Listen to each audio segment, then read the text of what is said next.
Hello everyone. Welcome to Tej civil services. Tej civil services में आप सभी का स्वागत है। मेरा नाम प्रभात है और आज मैं आप लोगों के लिए टॉप 20 क्वेश्चंस की वीडियो लेकर के आया हूं जो कि इंडियन कॉन्स्टिट्यूशन से संबंधित हैं। तो आइए वीडियो को शुरू करते हैं। वीडियो शुरू करने से पहले यदि आपने अभी तक हमारे चैनल को सब्सक्राइब नहीं किया है तो तुरंत सब्सक्राइब करें और इस वीडियो को अधिक से अधिक लोगों तक शेयर करें। तो आइए वीडियो को शुरू करते हैं। पहला क्वेश्चन देखते हैं, आपकी स्क्रीन पर दिख रहा होगा पहला क्वेश्चन। यह सिद्धांत कि भारत के संविधान की एक मूल संरचना अथवा आकृति है जिसे संशोधित नहीं किया जा सकता है, निम्नलिखित में से किस निर्णय में अधिकथित है? तो ये सी ऑप्शन हो जाएगा इसका। 1973 का मामला है ये, केशवानंद भारती बनाम केरल राज्य। जो मैं थोड़ा सा इसके बारे में आपको बता दूं, केशवानंद भारती मामले में ये 1973 का मामला है। इस मामले में ये बताया गया कि 24वें संविधान संशोधन को इसमें वैध माना गया था तथा अनुच्छेद 368 के अंतर्गत पारित विधियां अनुच्छेद 13(2) की विधि में शामिल नहीं है, अतः संविधान के मूल ढांचे का सिद्धांत घोषित किया गया। तो इसका आंसर सी हो जाएगा। अगला क्वेश्चन देखते हैं। दो कोड दिए गए हैं आपके सामने, तो दोनों को पढ़ेंगे हम और समझेंगे कि कौन सा गलत है कौन सा सही है। यद्यपि अनुच्छेद 2 और 3 में किसी भी परिवर्तन से संविधान में बदलाव हो जाता है, परंतु ये बदलाव संसद द्वारा साधारण कानून बनाकर किया जाता है जो अनुच्छेद 368 की सीमा से बाहर है। ये बिल्कुल सही है। मैं आपको थोड़ा सा इसके बारे में डिटेल बता दूं कि अनुच्छेद 2 के अधीन नए राज्यों के प्रवेश तथा स्थापना की मंजूरी मिलती है और अनुच्छेद 3 के अधीन राज्यों की सीमाओं या नामों में आदि में परिवर्तन के संदर्भ में संसद को संविधान संशोधन करने की शक्ति प्राप्त है। तो पहला तो ये बिल्कुल सही है। अगला देखते हैं कूट। संविधान को साधारण बहुमत द्वारा, विशेष बहुमत द्वारा तथा कम से कम आधे राज्यों के अनुसमर्थन वाले विशेष प्रावधानों के द्वारा संशोधित किया जा सकता है। ये भी बिल्कुल सही है क्योंकि तीन ही वो क्या कहते हैं तरीके जिससे संशोधन हो सकता है। तो ये इसका ऑप्शन सी हो जाएगा। ये दोनों सही हो जाएगा इसमें। तो अगला क्वेश्चन देखते हैं। ये भी काफ़ी इंपॉर्टेंट क्वेश्चन है, कई बार पेपरों में आता रहता है कूट में, तो इस वजह से मैंने सारे क्वेश्चन लगभग कूट वाले ही डाले हैं जो कि आगामी यूपी पीसीएस और प्रीलिम्स को देखते हुए आपके अभ्यास के लिए काफ़ी महत्वपूर्ण हो साबित होंगे ये। तो आइए देखते हैं अगला क्वेश्चन क्या है। 73वें और 74वें संविधान संशोधन अधिनियम के विषय में निम्नलिखित में से कौन से कथन सही है? अब इसमें आपको ये बताना है कि कौन सा कथन सही है, सही वाला आपको बताना है। तो ये याद रखिएगा। पहला पढ़ते हैं। इससे सभी राज्यों के लिए ये अधिदेशात्मक हो जाता है कि वे शासन की 3 स्तरीय प्रणाली को स्थापित करें। ठीक है, अभी देखते हैं। अगला पढ़ते हैं। प्रतिनिधि 5 वर्ष के लिए प्रत्यक्ष निर्वाचित होने चाहिए। ठीक है। अगला देखते हैं तीसरा। सभी पंचायतों से सभी स्तरों पर कुल सीटों की 1/3 सीटों का महिलाओं के लिए अनिवार्य आरक्षण होना चाहिए। तो सबसे पहले तीसरे से स्टार्ट करते हैं। तीसरा तो बिल्कुल सही है। सभी पंचायतों में सभी स्तरों पर कुल सीटों का 1/3 जो कि रिजर्व होता है महिलाओं के लिए, आपको पता ही होगा ये। तो ये तो बिल्कुल सही है तीसरा। दूसरा देखते हैं। प्रतिनिधि 5 वर्षों के लिए प्रत्यक्ष निर्वाचित होते हैं, बिल्कुल सही है। आपने देखा होगा गाँव में चुनाव उनाव होते हैं ये सब, तो ये 5 वर्षों के लिए ही चुने जाते हैं।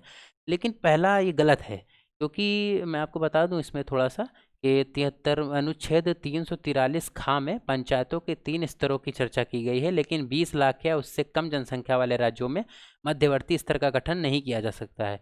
तो कथन एक बिल्कुल गलत है। तो इसका आंसर क्या हो जाएगा? बी आंसर हो जाएगा, केवल 2 और 3। अगला क्वेश्चन देखते हैं। अ, भारत के संविधान में नवी अनुसूची किस संशोधन द्वारा जोड़ी गई? ये भी काफ़ी इंपॉर्टेंट क्वेश्चन है, कई बार पेपरों में पूछा जाता है ये। तो ये पहला संविधान संशोधन है। ये इसका आंसर बी हो जाएगा। थोड़ा सा मैं इसके बारे में बता दूं। प्रथम संविधान संशोधन अधिनियम 1951, पहला संशोधन 1951 में हुआ था, के तहत अनुच्छेद 31 खा के माध्यम से नवी अनुसूची को जोड़ा गया था। तो ये भी मैंने जान लिया। तो अगला क्वेश्चन देखते हैं। ये इसमें भी कूट दिया गया है। सारे क्वेश्चन लगभग कूट वाले मैंने डाले हैं आगामी परीक्षाओं को देखते हुए। तो ये भी समझते हैं।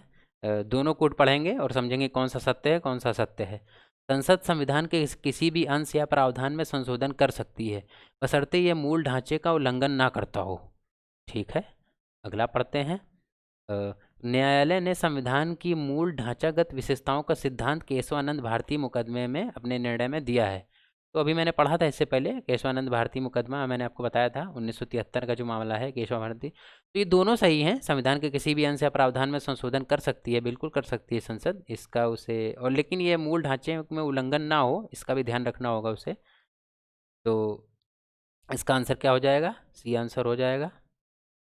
बताइए आप सब लोग को। दोनों कूट सही हो जाएंगे। ये न्यायालय ने संविधान की मूल ढांचागत विशेषताओं का सिद्धांत केशवानंद भारती मुकदमे में अपने निर्णय में दिया था, तो बिल्कुल सही है। अगले क्वेश्चन पे चलते हैं। तो ये देखिए 2 संविधान संशोधन है, आपको मिलाने हैं, मिलान करने हैं इसमें। तो 101वां संविधान संशोधन है और 100वां संविधान संशोधन है। तो देखते हैं ये मेल खाते कि नहीं खाते हैं। 101वां संविधान संशोधन क्या था?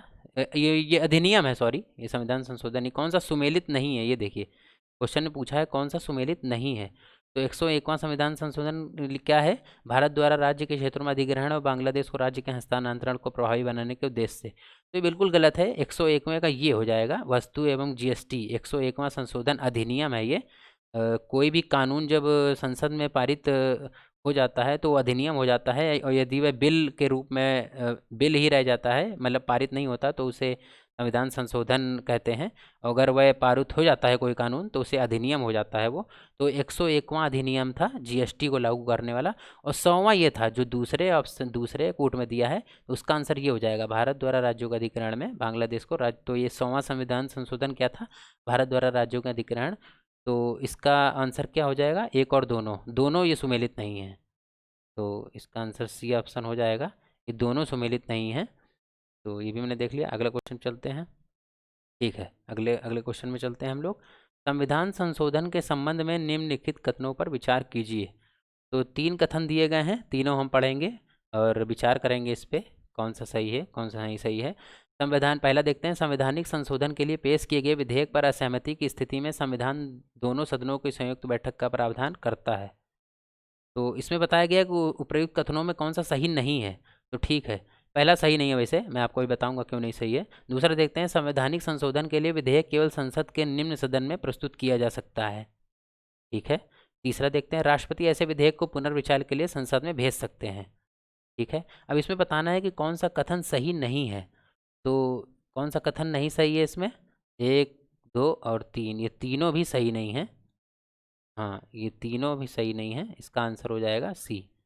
तो इसका आंसर हो जाएगा सी। क्यों क्यों सी होगा, ये भी मैं आपको थोड़ा सा डिटेल में इसके बारे में बताता हूँ। पहले ऑप्शन के बारे में बताता हूँ कि भारतीय संविधान संशोधन अनुच्छेद 68 के बारे में बताता हूँ। संविधान के संशोधन का आरंभ संसद के किसी सदन या इस प्रयोजन के विधेयक पुनः स्थापित करके किया जा सकता है, राज्य विधानमंडल में नहीं हो सकता है। तो कथन दूसरा तो बिल्कुल गलत है। पहला देखते हैं। पहला, भारतीय संविधान का अनुच्छेद 368 संविधान का संशोधन करने की शक्ति और उसके लिए प्रक्रिया का उल्लेख करता है। तो ये भी गलत हो जाएगा। संयुक्त बैठक का कोई प्रावधान है नहीं। प्रत्येक सदन विधेयक को अलग अलग पारित करना अनिवार्य होता है। दोनों सदनों के बीच असहमति होने पर दोनों सदनों के संयुक्त बैठक विधेयक को पारित करने का कोई प्रावधान नहीं है। तो ये भी गलत हो गया। और कथन 3 भी सही नहीं है। तो ये तीनों सही नहीं है। राष्ट्रपति ऐसे विधेयक को पुनर्विचार के लिए संसद में भेज सकता है, यही बताया गया है, नहीं भेज सकता है, क्योंकि 24वें संविधान संशोधन अधिनियम 1971 के अनुसार राष्ट्रपति ना तो विधेयक को अपने पास रख सकता है और ना ही संसद के पास पुनर्विचार के लिए भेज सकता है। तो ये भी मैंने आपको डिटेल में बताया ये सब। तो अगला क्वेश्चन पे बढ़ते हैं। पंथ निरपेक्ष शब्द भारत के किस संविधान संशोधन अधिनियम द्वारा अंतः स्थापित किया गया था? तो बहुत आसान प्रश्न है आपके लिए। ये तो सबको पता होगा, सी ऑप्शन होगा इसका, 42वां संविधान संशोधन अधिनियम। थोड़ा सा मैं बताऊं इसके बारे में आपको। 26 नवंबर 1949 को संविधान में प्रस्तावना पंडित नेहरू द्वारा प्रस्तुत उद्देश्य प्रस्ताव का ही विकसित रूप है। 42वें संविधान संशोधन, या मैं आपको बता दूं ये 1976 में हुआ था। 42वां संविधान संशोधन के माध्यम से समाजवादी, पंथनिरपेक्ष और अखंडता शब्द, ये 3 शब्द जोड़े गए थे इसमें। 42वें संविधान संशोधन 1976 में समाजवादी, पंथनिरपेक्ष और अखंडता शब्द जोड़े गए थे। तो ये भी मैंने आपको बता दिया। अगले प्रश्न पर चलते हैं। संविधान में 42वें संविधान संशोधन के द्वारा निम्नलिखित में से क्या परिवर्तित किए गए हैं? तो क्या शामिल किया गया है, क्या परिवर्तित किया गया है, ये हम देखेंगे इसमें। संविधान 42वें संविधान संशोधन द्वारा कूट दिए गए हैं, चारों कूट पढ़ेंगे और समझेंगे कि क्या है। थोड़ा सा वीडियो को आप पॉज करके आंसर देने का प्रयास कीजिए। वीडियो को पॉज कर लिया करिए और आंसर देने की कोशिश किया करिए अपने मन से। तो पहला देखते हैं। इसके द्वारा लोकसभा की अवधि को 5 वर्ष से बढ़ाकर 6 वर्ष कर दिया गया। मैं आपको बता दूं ये जो कूट है ये बिल्कुल सही है, ये कूट बिल्कुल सही है। इसके द्वारा मूल कर्तव्यों को शामिल किया गया था, ये भी बिल्कुल सही है। इसके द्वारा संविधान की प्रस्तावना में परिवर्तन किया गया, बिल्कुल सही है। समाजवादी, पंथ निरपेक्ष और अखंडता शब्दों को जोड़ा गया था। और चौथा देखते हैं। इसके द्वारा सातवीं अनुसूची में परिवर्तन किया गया, ये भी बिल्कुल सही है। तो इसका आंसर हो जाएगा डी ऑप्शन। तो ये चारों सही हैं। थोड़ा सा मैं इसके बारे में बता दूं आपको, चौथे कोड के बारे में। इसके द्वारा 7वीं अनुसूची में परिवर्तित कर केंद्र को किसी भी राज्य में कानून एवं व्यवस्था बनाए रखने के लिए सैन्य बल भेजने की शक्ति को जोड़ा गया था। और ये तो आपको पता ही होगा, इसके द्वारा संविधान की प्रस्तावना में परिवर्तन किया गया था, मैंने आपको अभी बताया इससे पहले वाले प्रश्न में। तो ये भी मैंने देख लिया, ये भी क्वेश्चन देख लिया। आगे बढ़ते हैं अगले क्वेश्चन पे। देखते हैं संविधान संशोधन की प्रक्रिया। संविधान संशोधन की प्रक्रिया का आधार 3 कूट दिए गए हैं इसमें भी, और बताना है इसमें कौन सा सही है कौन सा गलत है। तो देखते हैं, संविधान संशोधन की प्रक्रिया का आधार निर्वाचित प्रतिनिधियों में निहित है। ठीक है, पढ़ते हैं आगे, कौन सा सही बताना है। तो ये बिल्कुल सही है, मैं आपको बताऊंगा क्यों सही है। संविधान संशोधन विधेयक के संदर्भ में संयुक्त सत्र का प्रावधान नहीं है, ये भी बिल्कुल सही है, मैंने आपको बताया था पिछले क्वेश्चन में। संविधान संशोधन विधेयक को राष्ट्रपति द्वारा सहमति देना अनिवार्य है, ये भी बिल्कुल सही है। 24वें संविधान संशोधन अभी मैंने जिक्र किया था इसका इससे पहले वाले क्वेश्चन में, तो ये भी सही है। तीसरा सही है। तीसरा क्यों सही है मैं आपको बता दूं थोड़ा सा। राष्ट्रपति ना तो विधेयक को अपने पास रख सकता है और ना ही संसद के पास पुनर्विचार के लिए भेज सकता है, अतः 24वें संविधान संशोधन अधिनियम 1971 के अनुसार ये कथन सही है बिल्कुल। तो अगर दूसरा देखते हैं, संविधान संशोधन विधेयक के संदर्भ में संयुक्त बैठक का प्रावधान नहीं है, ये बिल्कुल सही है, प्रावधान नहीं है, कोई भी संयुक्त बैठक नहीं आयोजित की जाएगी संविधान संशोधन विधेयक के लिए। पहले देखते हैं, संविधान संशोधन प्रक्रिया आधार निर्वाचित प्रतिनिधियों में निहित है। बिल्कुल सही है, संविधान संशोधन की प्रक्रिया का आधार निर्वाचित प्रतिनिधियों में निहित है, क्योंकि संशोधन के प्रश्न पर अंतिम राय निर्वाचित प्रतिनिधियों की ही होती है। तो ये कथन एक एक भी बिल्कुल सही है। तो इसका आंसर क्या हो जाएगा, आप लोग खुद ही जान रहे होंगे, इसका आंसर हो जाएगा डी, क्योंकि इस तीनों ऑप्शन ही सही हैं। तो अगले क्वेश्चन पे चलते हैं। ये देखिए मिलान आ गया, ये भी अच्छा क्वेश्चन है। मिलान के रूप में आपको मिलाना है कि 52वें संविधान संशोधन 1985 में क्या हुआ था, 73वें में क्या हुआ था, 61वें में क्या हुआ था और 86वें में क्या हुआ था। 86वें में आपको पता ही होगा, शिक्षा का अधिकार था ये, तो डी का 2 हो जाएगा। डी का 2 2 में है, देखिए अब फिर से मिलाते हैं। 61वां संविधान संशोधन अधिनियम 1988 ये कब था, ये मतदान की आयु को घटाकर 21 वर्ष से आयु के घटाकर कर दिया गया था 18 वर्ष। तो सी का 1 हो जाएगा। अभी भी कूट मैच खा रहा है, तो अभी भी हम मिलाएंगे। तो देखते हैं 73वां क्या था, 73वां मैंने आपको बताया था पंचायती राज से संबंधित है, B3। तो ये ऑप्शन देखिए हम लोग को आंसर मिल गया, इसका आंसर हो जाएगा बी। आंसर हम लोग को मिल गया, इसका बी हो जाएगा। 52वां संविधान संशोधन 1985 क्या हो जाएगा, दल बदल के आधार पर अयोग्यता। तो ये भी मैंने मिला लिया, कोड मिला लिया। अब अगले क्वेश्चन चलते हैं। अगले क्वेश्चन पे चलते हैं अब हम लोग। एक मिनट, ये हो गया, हाँ ठीक है। अगले क्वेश्चन चलते हैं। संविधान के 51वें संविधान संशोधन अधिनियम 2003 के संदर्भ में कुछ विचार करेंगे। ठीक है, इसके माध्यम से मंत्रिपरिषद के आकार को विस्तृत कर दिया गया था। ठीक है, अभी और पढ़ेंगे। दूसरा पढ़ेंगे, इसके अनुसार मंत्रिपरिषद के सदस्यों की संख्या लोकसभा की कुल सदस्य संख्या के 15% से अधिक नहीं होगी। दूसरा तो बिल्कुल सही है। तो अगला देखते हैं, इसके द्वारा 6 से 14 वर्ष के बच्चों के शिक्षा के अधिकार को मौलिक अधिकार बना दिया गया था। ठीक है, अब इसमें बताना है कौन सा सत्य है कौन सा असत्य है। तो ये मैं बता दूं, दूसरा तो बिल्कुल सत्य है, और इसके माध्यम पर मंत्रिपरिषद परिषद को आकार विस्तृत कर दिया गया था, ये गलत है। और इसके द्वारा 6 से 14 वर्ष के बच्चों को शिक्षा मौलिक बना दिया गया था, ये भी बिल्कुल गलत है। तो इसका आंसर क्या हो जाएगा, इसका आंसर हो जाएगा ए। इसका आंसर हो जाएगा ए, क्योंकि इनमें से एक ही सही है, बाकी दूसरा ही केवल सही है, बाकी दोनों गलत हैं। तो अगले क्वेश्चन पे चलते हैं। भारतीय संविधान में संशोधन के लिए निम्नलिखित में से कौन सा अनुच्छेद समाहित है। तो ये आपको पता ही होगा, इसमें मुझे बताने की ज़रूरत नहीं है। अनुच्छेद 368 आप सभी को पता होगा। ए ऑप्शन हो जाएगा इसका, अनुच्छेद 368 के अनुसार भारतीय संविधान में संशोधन किया जा सकता है। तो अगले क्वेश्चन पे चलते हैं। विचार करते हैं कौन सा सत्य कथन है कौन सा असत्य है। संविधान संशोधन में संसद के अलावा किसी अन्य निकाय या संविधान आयोग की कोई भूमिका नहीं होती है। ठीक है, और संविधान संशोधन विधेयक को राष्ट्रपति के अनुमोदन के लिए भेजा जाता है, और इस मामले में राष्ट्रपति पुनर्विचार के लिए नहीं कह सकता है। तो मैंने अभी आपको बताया था इससे पिछले वाले क्वेश्चन में कि ये दोनों सही होगा, ये दूसरा तो बिल्कुल सही है। संविधान संशोधन के अलावा किसी अन्य निकाय संविधान के आयोग की कोई भूमिका नहीं होती है, बिल्कुल सही है। तो इसका आंसर क्या हो जाएगा, इसका आंसर हो जाएगा सी। तो ये इसमें दोनों सही हो जाएगा। तो इसका आंसर हो जाएगा सी ऑप्शन हो जाएगा, ये ऑप्शन लगा लीजिए आप इसमें। तो अगला क्वेश्चन देखते हैं। मूलभूत ढांचे के संदर्भ में ये कथन दिया गया है, तो ये भी समझते हैं। इसे भारतीय संविधान के अनुच्छेद 368 के अंतर्गत एक संवैधानिक संशोधन द्वारा परिवर्तित किया जा सकता है। ठीक है, अब अगला पढ़ते हैं। मौलिक अधिकार और नीति निर्देशक सिद्धांतों के बीच सौहार्द और संतुलन भारतीय संविधान की मूल विशेषता है। ये तो बिल्कुल सही है, ये कथन एकदम राइट है। और तीसरा कथन देखते हैं, यह संविधान संशोधन के लिए संसद को असीमित शक्ति प्रदान करता है। ये बिल्कुल गलत है। तो इसमें ऑप्शन क्या हो जाएगा? में ऑप्शन हो जाएगा केवल 2। ये तीसरा मैं आपको थोड़ा सा डिफाइन कर दूं कि संविधान संशोधन करने के लिए संसद को असीमित शक्ति प्रदान करता है। तो ये कोई असीमित शक्ति नहीं है इसके लिए।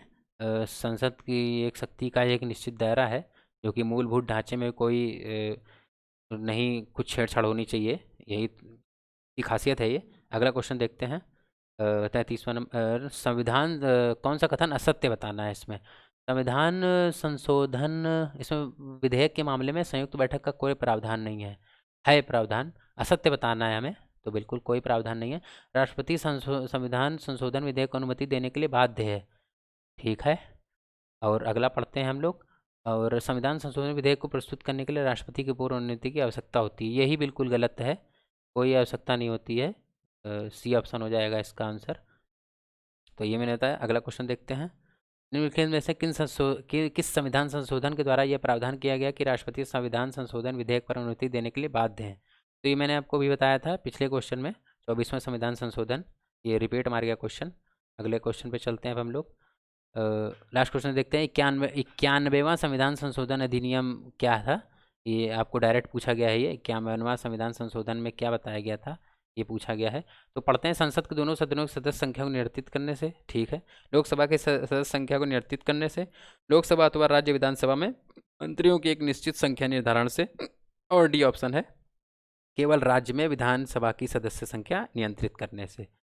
तो ये आपको सभी पता होगा, इसका आंसर सी हो जाएगा, क्योंकि लोकसभा तथा राज्य विधानसभा में मंत्रियों की एक निश्चित संख्या निर्धारण से ये संविधान संशोधन था। 51वां संविधान संशोधन लोकसभा अथवा राज्य विधानसभा में मंत्रियों की एक निश्चित संख्या निर्धारण करने से संबंधित था। तो इसका आंसर हो जाएगा सी, ये भी हमने जान लिया।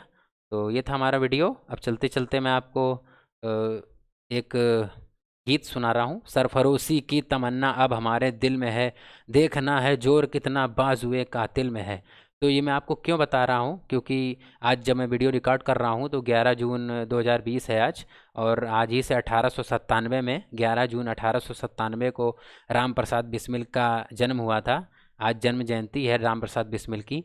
तो मैं आपको याद दिलाना चाहता हूँ, क्योंकि हमारे देश के युवा आजकल क्रांतिकारियों को भूलता जा रहा है, तो मैं याद दिलाने के लिए मैंने अपने इस वीडियो में डाला है ये। सरफरोशी की तमन्ना अब हमारे दिल में है, देखना है जोर कितना बाजुए कातिल में है। तो ये इमेज भी देखिए, हम अमन चाहते हैं जुल्म के खिलाफ, फैसला अगर जंग से होगा तो जंग ही सही। तो ये राम प्रसाद बिस्मिल के ये सब शब्द थे। तो आज की युवा पीढ़ी को इनसे सीख लेनी चाहिए, राम प्रसाद बिस्मिल से, और इनके बताए हुए रास्तों पर अमल करना चाहिए। सरफरोशी की तमन्ना अब हमारे दिल में है, देखना है जोर कितना बाजुए कातिल में है। वक्त आने दे बता देंगे तुझे आसमां, हम अभी से क्या बताएं क्या हमारे दिल में है। तो इन्हीं तस्वीरों के साथ मैं आपको छोड़े जा रहा हूँ। राम प्रसाद बिस्मिल जी का आज 11/6/1897 को इनका जन्म हुआ था, और 19/12/1927 को इनको फांसी दे दी गई थी। आपको पता ही होगा, विख्यात केस काकोरी कांड। 9 अगस्त 1925 को लखनऊ सहारनपुर संभाग के काकोरी नामक स्थान पर 9 अगस्त 1925 को इन्होंने ट्रेन लूट ली थी। इन्होंने नहीं लूटी थी। इस कांड में 29 लोगों को गिरफ्तार किया गया था, और इसमें राजेंद्र लाहिड़ी को फांसी दी गई थी, इन्हीं के साथी थे ये गोंडा में। और रोशन सिंह को फांसी दी गई थी इलाहाबाद में, और राम प्रसाद बिस्मिल को, जो कि गोरखपुर जेल में, फांसी दी गई थी। और अशफाक उल्ला खां को भी इनके साथ फांसी दी गई थी फैजाबाद जेल में। और इनमें से एक अभियुक्त थे चंद्रशेखर आज़ाद, मैं आपको बता दूं, वह फरार हो गए थे। तो ये सब हमने जाना काकोरी कांड के बारे में। तो इन्हीं तस्वीरों के साथ मैं आपको छोड़े जा रहा हूँ। तो राम प्रसाद बिस्मिल के योगदान को हम हमेशा याद रखेंगे, महान क्रांतिकारी राम प्रसाद बिस्मिल। तो ये था हमारा वीडियो टॉप 20 क्वेश्चंस का कॉन्स्टिट्यूशन के। ऐसे ही और वीडियोस पाने के लिए आज ही हमारे चैनल को सब्सक्राइब करें, और इस वीडियो को अधिक से अधिक लोगों तक शेयर करें।